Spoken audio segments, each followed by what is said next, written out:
Film dibuka dengan memperlihatkan seorang bocah bernama Huo Yuanjia, kita sebut saja Yuanjia, seorang anak dari master kungfu terkuat yang diam-diam sedang mengamati ayahnya berlatih teknik kungfu mematikan.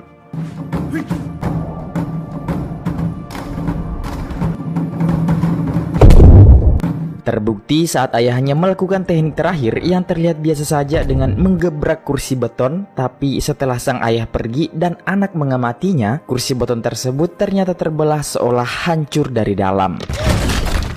Keesokan harinya saat sang ayah sedang mengajar murid-murid seperti biasa, tiba-tiba Yuanjia datang mengantar teh yang seharusnya dibawa oleh pelayan. Di situ sang ayah memarahinya sambil melarang Yuanjia datang melihat latihan kungfu. Hal itu karena Yuanjia ini ternyata sejak kecil telah mengidap penyakit asma akut. Tapi ya yang namanya juga anak keturunan master kungfu ya kan sob. Jadi diam-diam Yuanjia ini berlatih kungfu seorang diri sambil selalu ditemani oleh sahabat baiknya bernama Jisun yang merupakan seorang anak akademis dan selalu mengerjakan tugas-tugas Yuanjia. Sementara Yuanjia sendiri lebih memilih berlatih kungfu secara otodidak.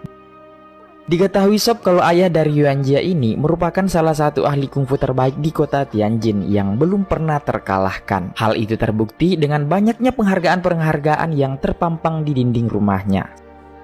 Singkat cerita, keesokan harinya salah seorang master kungfu bernama Zhao dari perguruan lain tampak menantang perguruan kungfu Master Huo yang tak lain adalah ayahnya Yuanjia. Setelah surat pernyataan hidup mati ditandatangani, pertarungan pun berlangsung sambil disaksikan oleh seluruh masyarakat kota yang sangat antusias.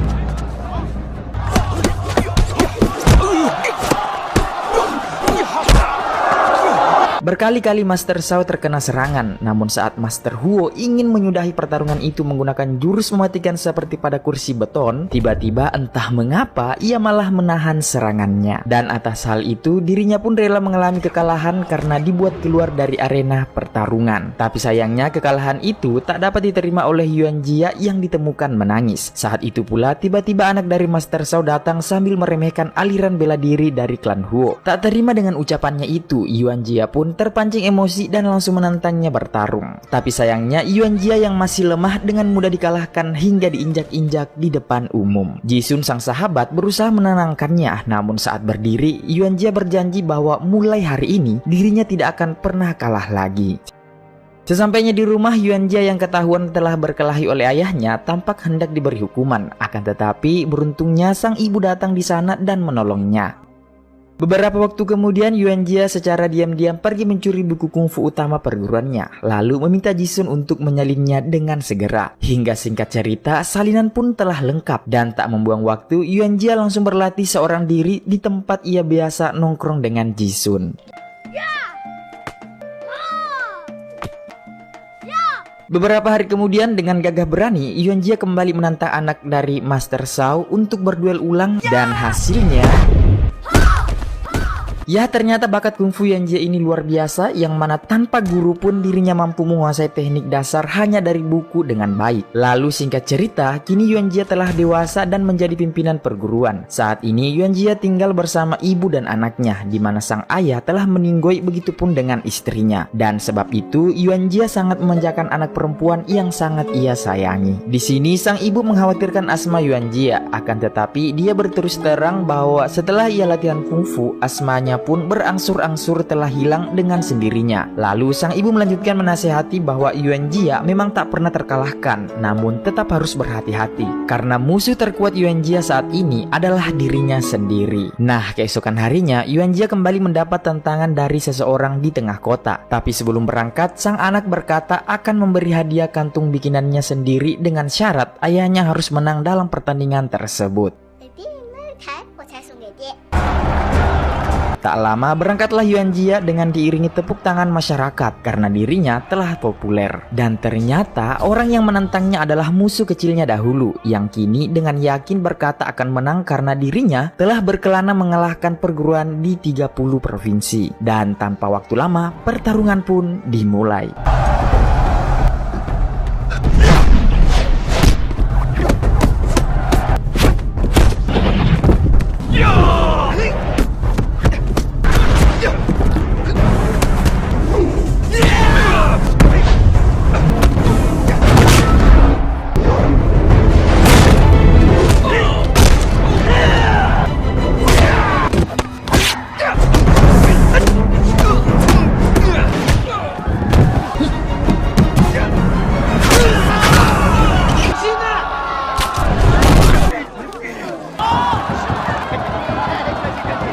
Malam harinya Yuan Jia mengadakan syukuran di restoran sahabat kecilnya yakni Jisun yang kini telah menjadi pengusaha sukses yang kaya raya dari bisnis restorannya. Dalam gemerlapnya perayaan, ternyata di rumah sang anak sedang menunggu kedatangan ayahnya untuk memberi hadiah sebuah kantung yang telah ia buat sendiri. Setelah itu, hari demi hari ada saja orang yang berusaha menjajal kehebatan kungfu dari Yuan Jia.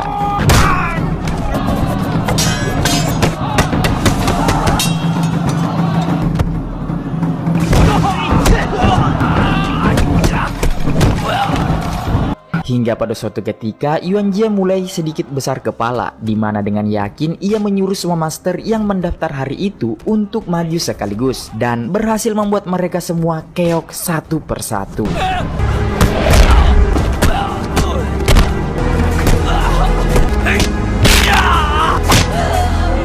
Atas prestasi-prestasinya itu, Yuan Jia tampak begitu senang karena telah menggapai mimpinya yakni menjadi kungfu master nomor 1 di kotanya. Sementara di rumah, ibu dan anaknya selalu menunggu Yuan Jia yang kini sering telat makan malam bersama karena ia kini lebih sering nongkrong di restoran sahabatnya sambil menerima banyak pujian dan murid-murid yang juga terus semakin bertambah banyak. Tapi tanpa diduga saat itu ada seorang pria misterius yang tiba-tiba berbisik pada Yuan Jia di mana ia berkata bahwa dirinya belum seutuhnya menjadi juara di kota Tianjin karena belum pernah bertarung melawan ayah angkatnya yakni Master Qin. Siapa sangka bisikan itu rupanya menjadi pikiran buat Yuan Jia hingga ia pun curhat kepada Jisun. Sebagai sahabat yang baik, Jisun hanya bisa menasihati kalau ini semua sudah lebih dari cukup dan Yuan Jia semestinya harus lebih sering memperhatikan anak semata wayangnya dan ibunya di rumah. Namun apa boleh dikata, ternyata ambisi Yuan Jia masih tak bisa ia bendung hingga di suatu malam dengan kepanikan para murid datang menghadap padanya dan terlihat salah satu dari mereka dalam keadaan babak belur di mana ia mengaku habis dihajar oleh Master Qin. Mendengar hal tersebut membuat Yuan Jia langsung naik darah dan tanpa basa-basi mendatangi Master Qin yang kebetulan malam itu sedang mengadakan syukuran hari ulang tahunnya di restoran Jisun. Tanpa banyak bacot, di sini ia langsung menantang Master Qin untuk bertarung dan menandatangani surat hidup mati. Meskipun Jisun di sini telah meminta pada Yuan Jia untuk berhenti, akan tetapi dengan kerasnya ia tidak mau mendengar sahabatnya tersebut hingga membuat Jisun memilih untuk mengakhiri persahabatannya dengan Yuan Jia saat itu juga. Dan pada akhirnya perduelan di antara mereka pun tak bisa dihindarkan lagi.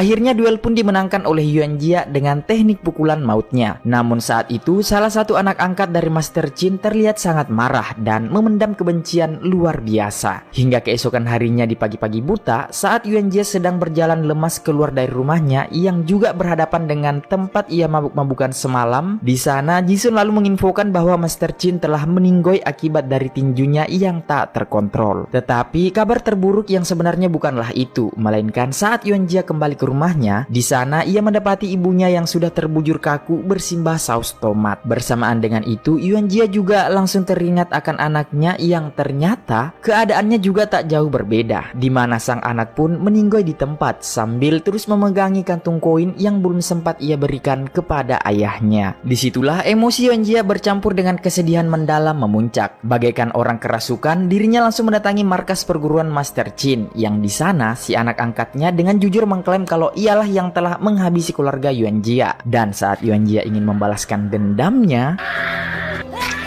Dan kini hanya tinggal istri dan anak dari Master Chin yang hidup. Tapi alhamdulillah, di sini Yuan Jia masih memiliki rasa iba dalam hatinya hingga akhirnya mengurungkan niatnya untuk menghabisi mereka. Tapi bagian yang paling gila ternyata belum selesai, di mana saat Yuan Jia keluar, tiba-tiba ia didatangi para murid yang menyuruh si murid kurang ajar menceritakan yang sebenarnya. Di mana di sini terungkap kalau penyebab ia dihajar oleh Master Chin ternyata karena saat mabuk ia telah melecehkan dan menghina istri Master Chin. Banyak dari muridnya yang mengetahui kejadian itu, tapi mereka malah memilih diam dan sengaja tak memberitahu Yuan Jia karena ingin memanas-manasi gurunya agar bertarung dengan Master Chin. Mendengar itu, Yuan Jia yang sedang dalam titik terendahnya hanya bisa senyum-senyum seperti orang gila sambil berjalan sempoyongan meninggalkan kota yang dulu membanggakannya.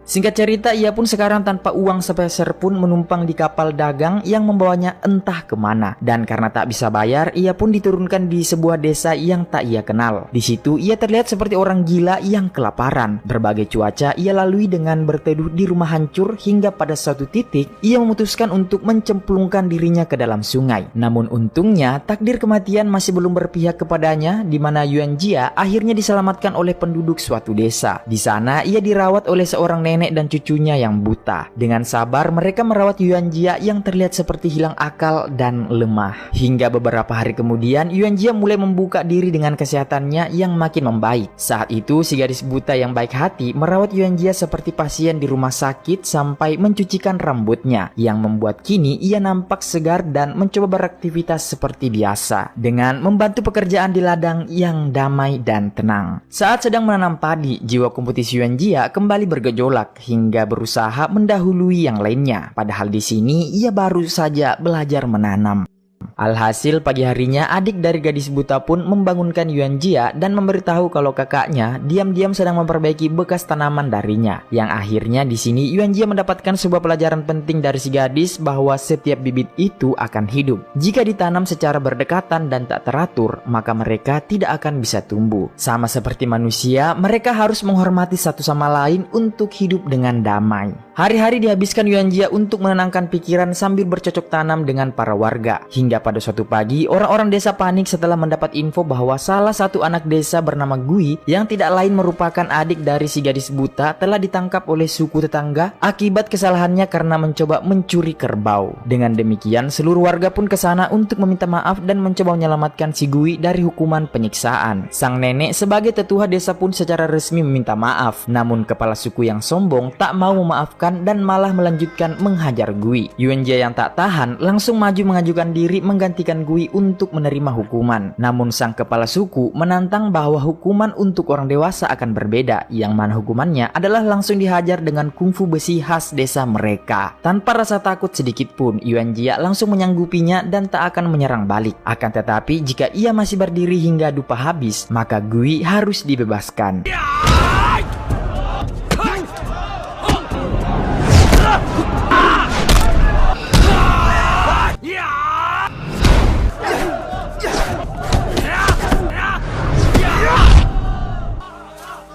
Dengan demikian, Yuan Jia telah berjasa bagi penduduk desa tersebut, hingga anak-anak desa pun semakin menyayanginya. Hari-hari pun terus berlalu, hingga pada suatu ketika, Yuan Jia kembali teringat anaknya saat dirinya memegang kantung hadiah yang tak sempat secara langsung diberikan padanya.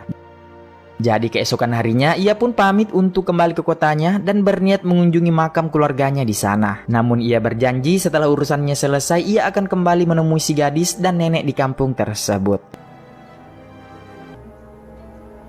Langkah demi langkah Yuan Jia semakin jauh hingga akhirnya ia pun sampai di kota Tianjin yang kini sudah berubah drastis, di mana pada tahun itu berbagai negara di dunia mulai masuk ke Cina dan salah satunya di kota Tianjin, tempat Yuan Jia berasal yang kini secara politik dan ekonomi telah dikuasai oleh negara asing. Yuan Jia pun kembali ke rumahnya yang di sana masih ada seorang asisten rumah tangga yang paling setia sejak ayahnya masih ada. Di sana Yuan Jia mulai merefleksikan dirinya dengan semua yang telah terjadi hingga saat ini, dan dengan yakin ia pun membakar semua cindera mata kemenangan dirinya saat menjadi juara dahulu, sebagai bukti akan kesadarannya untuk apa itu kungfu sebenarnya.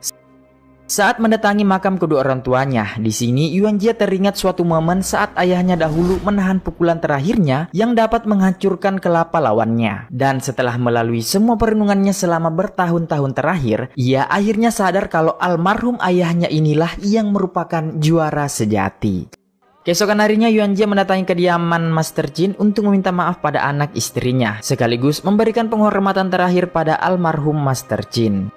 Siang harinya ia berkeliling kota untuk melihat-lihat keadaan yang baru. Suatu ketika saat Yuan Jia membeli sebuah koran, di situ tertulis jelas bahwa seorang petarung negeri barat bernama O'Brien dikabarkan telah mengalahkan berbagai master kungfu Cina dan meremehkan para petarung Cina yang dianggapnya sebagai penyakitan. Tak hanya sampai di situ, O'Brien juga menantang siapapun untuk datang ke kota Shanghai yang merupakan tempat arena berlangsungnya pertandingan jika berani. Karena tidak punya cukup dana untuk berangkat ke sana, ia pun kembali menemui sahabat lamanya untuk meminta bantuan. Akan tetapi, Jixun yang masih merasa kecewa pada Yuan Jia pun tampak enggan membantunya. Sampai akhirnya Yuan Jia memilih untuk pergi dengan meninggalkan koran berita itu di atas mejanya. Tak disangka sob, siang harinya Yuan Jia tiba-tiba mendapatkan kiriman surat yang berisikan sebuah amplop uang dari seorang misterius. Dan tanpa menunggu waktu lama, Yuan Jia pun langsung menuju lokasi untuk bertarung. Akan tetapi ketika ia diminta untuk bertanda tangan hidup mati, di sini Yuan Jia menyarankan untuk bertarung secara terhormat. Karena niatnya kali ini bukanlah untuk sombong, melainkan agar dapat mengembalikan martabat negaranya yang telah diinjak-injak oleh petarung sombong dari barat